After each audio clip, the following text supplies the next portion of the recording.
Arnold Schwarzenegger, Casey Neistat, Elon Musk, Cristiano Ronaldo, Nikola Tesla ou encore Gary Vaynerchuk, ils sont tous dans des domaines différents, du sport à la réalisation, en passant par la science. Ils viennent d'origines différentes, de l'Afrique du Sud à la Russie, sans oublier les États-Unis. Et certains sont même d'époques différentes. Bref, des personnes complètement différentes, mais qui ont malgré tout deux grands points communs.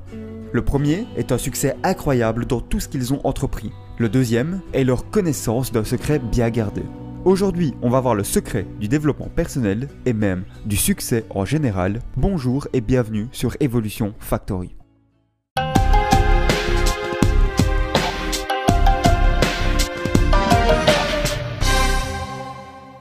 Ce secret est très simple, et non, ce n'est pas celui-là. Le secret est le travail. Déçu, frustré, et pourtant c'est la vérité. La raison pour laquelle les 6 personnes précédemment citées ont pu atteindre un tel succès est simple. Ce sont des incroyables bosseurs. Ce n'était pas parce qu'ils étaient spécialement talentueux à la base. On a vraiment tendance à surestimer l'importance du talent et à sous-estimer l'importance du travail. Mais c'est quoi réellement le travail? Il y a énormément de définitions de ce mot. Rien que le Larousse en donne une quinzaine. Pour le bien de cette vidéo, nous utiliserons la définition du travail suivante. Le travail est l'ensemble des activités manuelles ou intellectuelles exercées pour parvenir à un résultat déterminé. C'est donc applicable à tous les domaines de votre vie. On ne parle pas uniquement du travail économique. Pour atteindre tous vos rêves, il suffit de travailler, mais pas n'importe comment. Il faut travailler dur, travailler intelligemment, travailler régulièrement et travailler sur la durée. Commençons par travailler dur. Travailler dur, c'est investir les efforts nécessaires pour atteindre votre objectif. Si vous voulez atteindre un objectif qui en vaille vraiment la peine, le travail acharné sera très certainement nécessaire. Cependant, travailler dur est relatif, car cela dépend du type et de la grandeur de vos objectifs, ainsi que de votre distance par rapport à ceux-ci. Plus votre objectif est loin, et plus il est grand, plus il faudra travailler pour l'atteindre, et inversement. Vous pouvez être de l'école Tim Ferriss et décider de profiter de la vie grâce à sa semaine de 4 heures. Ou de l'école Elon Musk et décider de révolutionner plusieurs industries grâce à sa semaine de 100 heures. Ce qui est sûr, c'est qu'à quelques exceptions près, en travaillant plus, vous allez accomplir plus. Quoi qu'il en soit, vos heures de travail doivent être efficaces. Et oui, car être occupé n'est pas la même chose qu'être productif. Et c'est là que le deep work entre en jeu. Le deep work, qui pourrait être traduit par travail en profondeur, consiste à s'isoler pour travailler de manière plus efficace. C'est une pratique issue du livre du même nom. Pour le pratiquer, bloquez une période de minimum 90 minutes de votre temps. Éliminez toutes les distractions et interruptions, qu'elles soient physiques ou digitales. Créez-vous un rituel pour vous mettre dans l'ambiance de travail. Et enfin, concentrez-vous à 100% sur une tâche pendant la période de temps. C'est une méthode que j'utilise moi-même tous les jours. Elle est difficile au début, mais très efficace, en particulier pour tout ce qui est processus créatif. Travailler dur n'est pas chose aisée, c'est pour ça qu'avoir une vision peut être utile. Nietzsche a dit « Celui qui a un pourquoi, qui lui tient lieu de but, peut vivre avec n'importe quel comment ». Cela veut dire que ce sera bien plus facile de travailler dur si vous savez pourquoi vous le faites. De plus, cela assure que votre travail vous mène dans la bonne direction. Trouver un équilibre quand on travaille dur est essentiel, car même si la plupart du temps, travailler plus est égal à accomplir plus, parfois ce n'est pas le cas. Cela arrive quand vous travaillez tellement que vous négligez d'autres choses tout aussi importantes, comme faire du sport, dormir, voir votre famille, etc.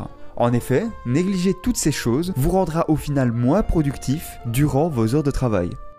Ensuite, vous devez travailler intelligemment, car vous pouvez travailler dur toute votre vie sans jamais atteindre ce que vous voulez. De plus, cela permet de multiplier vos efforts investis.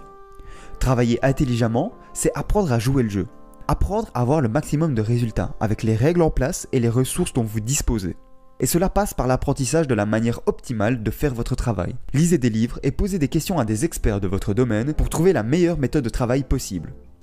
Puis, vous avez besoin d'une stratégie. Vous êtes au point A, vous voulez aller au point B. Si vous travaillez dur au hasard, il y a de grandes chances que vous n'arriviez jamais au point B. Alors que si vous avez une stratégie bien élaborée, celle-ci sera un plan qui vous mènera du point A au point B. Votre stratégie répondra à la question « Comment le travail que je fais aujourd'hui me rapproche progressivement de mon objectif ?» Ensuite, n'oubliez jamais la loi de Pareto. 80% des conséquences viennent de seulement 20% des causes. Tout le monde la connaît.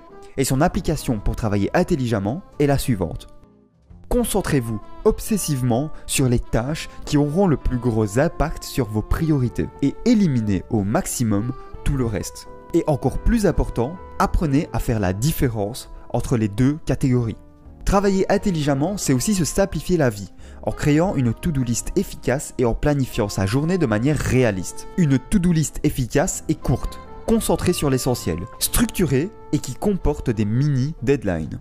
Puis, un planning réaliste est un planning qui laisse du temps pour les imprévus, car il y en aura toujours, qui prend en compte que tout prend plus longtemps que prévu, qui met la tâche la plus difficile et importante en premier, et enfin, qui prend en compte la loi de Parkinson.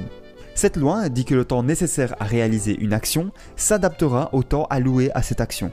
Par exemple, si vous vous laissez une journée entière pour écrire un article, cela prendra toute la journée. Alors que si vous n'aviez laissé que 4 heures, il aurait très certainement été bouclé en 4 heures. Travailler régulièrement est la troisième facette du travail. Travailler régulièrement, c'est se présenter chaque jour. La régularité permet de multiplier vos opportunités. Le célèbre joueur de golf, Gary Player, disait « Plus je travaille dur, plus je deviens chanceux ».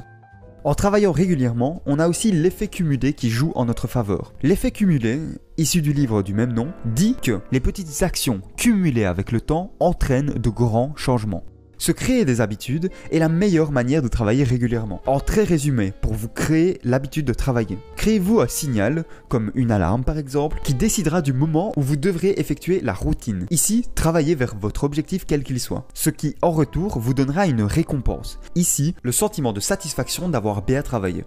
Répétez ce processus jusqu'à ce que l'habitude soit formée. L'idéal étant bien sûr de le faire tous les jours. Si vous voulez plus de détails sur la création d'habitudes, je vous redirige vers la série de vidéos Tamed de Improvement Pill. Cette série de vidéos est la raison numéro 1 pour laquelle je ne ferai jamais de vidéo sur la création d'habitudes. Travailler sur la durée est tout aussi important que tout le reste, car vous avez beau travailler dur, intelligemment et tous les jours, si vous travaillez seulement pendant 6 mois, vous n'accomplirez pas grand chose. Travailler sur la durée, c'est continuer assez longtemps que pour que vous puissiez voir des résultats.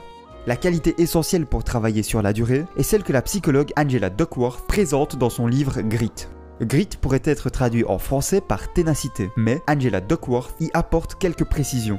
Selon elle, c'est la passion et la persévérance pour des objectifs à très long terme. Comment fait-on pour développer cette qualité? Dans la suite de sa présentation, elle parle de l'importance d'avoir ce qu'elle appelle un growth mindset, c'est-à-dire de voir les échecs non pas comme un obstacle insurmontable, mais comme une occasion d'apprendre. Apprendre à réellement aimer le processus vous aidera aussi à tenir sur la durée. Puis, s'engager auprès de quelqu'un est aussi une bonne méthode. Alors bien sûr, on peut s'engager auprès d'un ami ou d'un membre de sa famille, mais l'idéal est de s'engager auprès de soi-même. En ayant une vision concrète pour laquelle on est enthousiaste de travailler, on s'en voudrait de ne pas travailler tous les jours pour la réaliser. Finalement, si vous voulez tenir sur le long terme, soyez indulgent avec vous-même. Des fois, vous allez manquer un jour, et des fois, vous ne serez pas du tout productif. Cela arrive, et ce n'est pas la fin du monde. Laissez aller. Cependant, ne soyez pas non plus trop indulgent. Ma règle est de ne jamais manquer 2 jours de suite. Le secret du succès a 2 faces bien distinctes. D'un côté, c'est un secret libérateur, et de l'autre, c'est un secret sombre. En effet, en connaissant ce secret, on sait que tout le monde peut avoir du succès, peu importe votre talent ou vos origines. Mais pour atteindre ce succès, cela va demander une très grande quantité de travail. On sait qu'on a le choix de travailler plus, mieux et plus régulièrement, mais on sait aussi que tout travail demande des sacrifices et crée des épreuves. On peut se dire qu'on est 100% responsable de notre position aujourd'hui, mais du coup, on n'a plus personne à blâmer à part nous-mêmes. Le travail est crucial pour le succès. Comme le disait Vince Lombardi, le seul endroit où succès vient avant travail est dans le dictionnaire. Casey Neistat dit souvent que, dans la vie, vous devriez faire seulement une de ces 2 choses. 1. Découvrir vos rêves. 2. Réaliser vos rêves. L'étape 1 vous est propre, car vous êtes le seul à pouvoir découvrir ce qui vous passionne le plus dans la vie. C'est aussi l'étape la plus difficile. L'étape 2 est beaucoup plus directe. Une fois que vous savez ce que vous voulez faire, vous allez, tous les jours, faire les efforts nécessaires et apprendre à mieux jouer le jeu sans jamais abandonner. Bref, vous allez travailler. Cette vidéo est maintenant terminée. Elle signe la fin de la série sur le développement personnel. N'hésitez pas à me dire ce que vous en avez pensé dans les commentaires. Vous pouvez même me partager vos idées pour d'autres types de séries. Pas de vidéo la semaine prochaine, mais à partir de la semaine d'après, on revient à des sujets plus habituels. N'oubliez pas de vous abonner si mon contenu vous intéresse. Sur ce, merci d'avoir regardé et salut à tous.